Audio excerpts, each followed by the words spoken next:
ുണ്ട്. നിങ്ങളെ വീട്ടിലേക്ക് മാനമായി കയറി വന്ന പെൺകുട്ടിയെ നിങ്ങൾ അഭിമാനത്തിന് ക്ഷതം വരുത്തുന്ന വാക്ക് പറയരുത്. ആ പെൺകുട്ടിയുടെ മനസ്സിനെ വേദനിപ്പിക്കരുത്.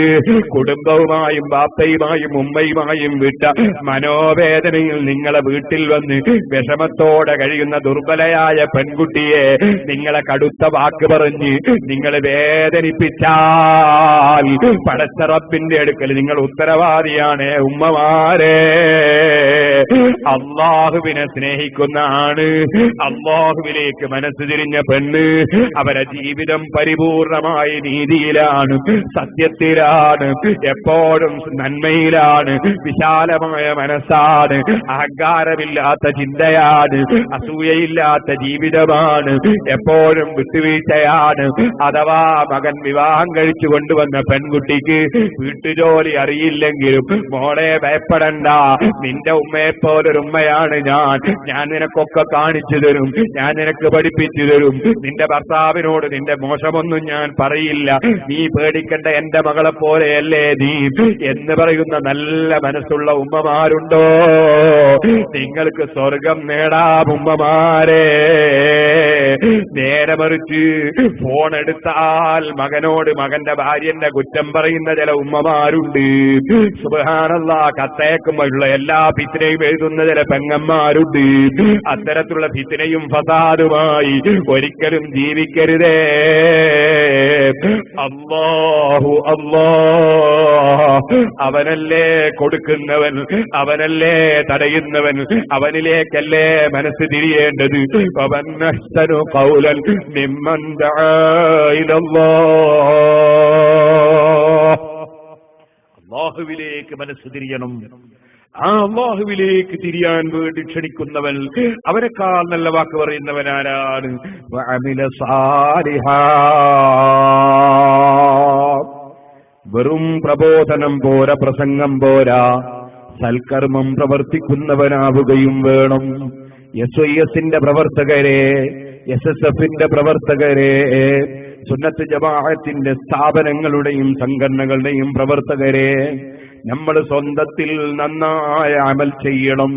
കൃത്യമായി 5 വക്ത് ഓരോ മുഅ്മിനീങ്ങളും നിസ്കരിക്കണം. സുബഹിന്റെ സമയത്ത് കിടന്നുറങ്ങുന്നവരാകരുത്. ഭംഗിയുള്ള പള്ളിയുണ്ട് നമുക്ക്, തൊട്ടടുത്ത വീട്ടിലെ ചെറുപ്പക്കാര് സുബഹിന്റെ ജമാഅത്തിനെത്താറുണ്ടോ? ഉണ്ടോ? നബി സല്ലല്ലാഹു അലൈഹി വസല്ലം രോഗം കലശമായ സമയത്ത് പോലും 2 ആളുകളെ ചുമലിൽ കയ്യുമിട്ടിട്ട് കാല് ഇഴച്ചെഴുത്തി വെച്ച് പള്ളിയിലേക്ക് പോയി എന്നല്ലേ ബുഖാരിയിലുള്ളത്. കഴിയുമെങ്കിൽ ജമാഅത്തായല്ലേ പുരുഷന്മാര് നിസ്കരിക്കേണ്ടത്, സ്ത്രീകൾ അവരവരെ വീട്ടിൽ വെച്ചല്ലേ നിസ്കരിക്കേണ്ടത്. ബീവി ആയിഷ ബീവി റളിയല്ലാഹു അൻഹാ, ഫാത്തിമ ബീവി റളിയല്ലാഹു അൻഹാ മദീനത്തെ പള്ളിയിലും മക്കയിലെ പള്ളിയിൽ പോലും ജമാഅത്തിനും ജുമഅക്കും പോയിട്ടില്ലെന്നല്ലേ ഇമാം ശാഫിഈ റളിയല്ലാഹു അൻഹു പറയുന്നത്. കാരണം അല്ലാഹുവിന്റെ റസൂൽ അവരെ വീടാണ് ഖൈറെന്നല്ലേ പഠിപ്പിച്ചത്. അതുകൊണ്ട് സ്ത്രീകളെ, നിങ്ങളെ വീട്ടിൽ നിന്ന് നിങ്ങളും കൃത്യമായി നിസ്കരിക്കണം. പുരുഷന്മാര് പരമാവധി പള്ളിയിൽ വന്ന് നിസ്കരിക്കണം. ഒരു നേരത്തെ നിസ്കാരവും നമുക്ക് ഖളായി പോകരുത്. അല്ലാഹുവിന്റെ വെള്ളം കുടിച്ച് ജീവിക്കുന്ന നമ്മൾ അവനവനുമായുള്ള സംഭാഷണത്തിന് ക്ഷണിക്കുമ്പോ പോകാൻ മടിയുള്ള മടിയന്മാരാകരുത്.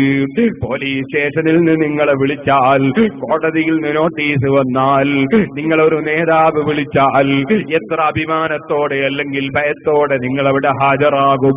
ചോദിക്കട്ടെ, സർവ ഉദ്യോഗസ്ഥന്മാരെയും രാജാക്കന്മാരെയും പടച്ച റബ്ബ്, ആകാശങ്ങളും ഭൂമികളും സൂര്യനും ചന്ദ്രനും പടച്ച റബ്ബ്, സസ്യങ്ങളും മത്സ്യങ്ങളും പടച്ച റബ്ബ്, ഈ പാവപ്പെട്ട നമ്മെ എല്ലാവരെയും പടച്ച റബ്ബ്, നമുക്ക് വേണ്ടതെല്ലാം തന്ന റബ്ബ്, അവന്റെ വീട്ടിൽ നിന്ന് ഹയ്യാല സ്വലാഹ് അവനുമായുള്ള സംഭാഷണത്തിന് ചെല്ലാൻ വേണ്ടി വിളിക്കുമ്പോ ആ സമയത്ത് മടി കാണിക്കുന്നുണ്ടെങ്കിൽ നമ്മെപ്പോലെ നന്ദി കെട്ടവരുണ്ടോ? 5 വക്ത് കൃത്യമായി നിസ്കരിക്കണം.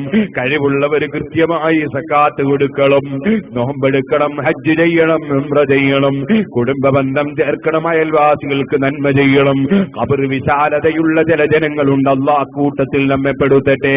ഖബർ വല്ലാതെ ഇടുങ്ങിപ്പോകുന്ന ജനങ്ങളുണ്ട്, അല്ലാഹു കാക്കട്ടെ. തൊട്ടടുത്തുള്ള വീട്ടുകാരന്റെ വീട്ടിലേക്ക് ഒരു ലോറിയോ അല്ലെങ്കിൽ കാറോ കൊണ്ടുപോകാൻ നമ്മുടെ വീട്ടിന്റെ മണ്ണിന്റെ മതിലൊരൽപ്പം ചെത്തിക്കൊടുക്കാൻ പറഞ്ഞാൽ എന്തായാലും ഞാനത് ചെയ്യൂലാന്ന് വാശി പിടിക്കുന്ന അയൽവാസികളില്ലേ? നിന്റെ ഖബറല്ലേ മനുഷ്യ ഇടുങ്ങിപ്പോകാൻ ഏറ്റവും സാധ്യതയുള്ളത്.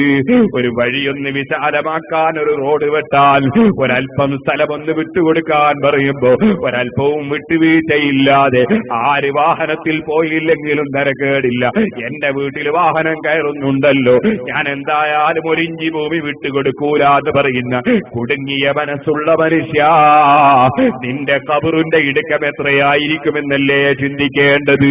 ഇടുങ്ങിയ ഖബറിന് പകരം വിശാലമായ ഖബർ. സമ്പാദിക്കാൻ ജനങ്ങളോട് വിശാലമായ മനസ്സിന് കാണിച്ചോ?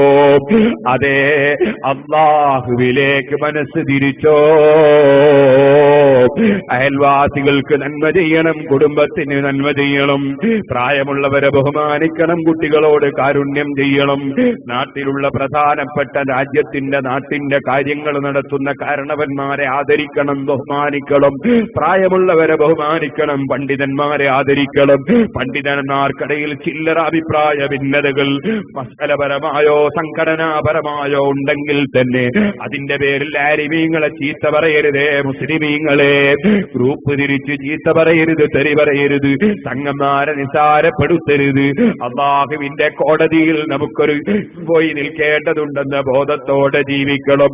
അവനാണ് മോക്ഷം ലഭിച്ച ഭൂമിൽ, അവനാണ് വഖാല ഇന്നനീ മിനൽ മുസ്ലിമീൻ, ഞാനിതാ പടച്ച റബ്ബിന് പൂർണ്ണമായി കീഴ്പ്പെട്ട ജനങ്ങളിൽ ഒരു മെമ്പറാണെന്ന് വ്യക്തമായി പറയാൻ പറ്റുന്ന മനുഷ്യൻ. അല്ലാഹുവേ, അത്തരത്തിലുള്ള ശരിയായ മുസ്ലിമീങ്ങളിൽ ഞങ്ങളെയും ഞങ്ങളെ സ്നേഹിക്കുന്നവരെയും ഞങ്ങളെ സദസ്സിൽ പങ്കെടുത്ത മുഴുവൻ മുഅ്മിനീങ്ങളെയും നീ ഉൾപ്പെടുത്തണം റഹ്മാനേ. എന്റെ ചെറുപ്പക്കാരെഴുന്നേറ്റ് നിൽക്കണം. ദൂരെ നിൽക്കുന്ന മുഅ്മിനീങ്ങൾ മജ്‌ലിസിലേക്ക് വരണം. നമുക്ക് അല്ലാഹുവിനോട് പ്രാർത്ഥിച്ച് പിരിയണം.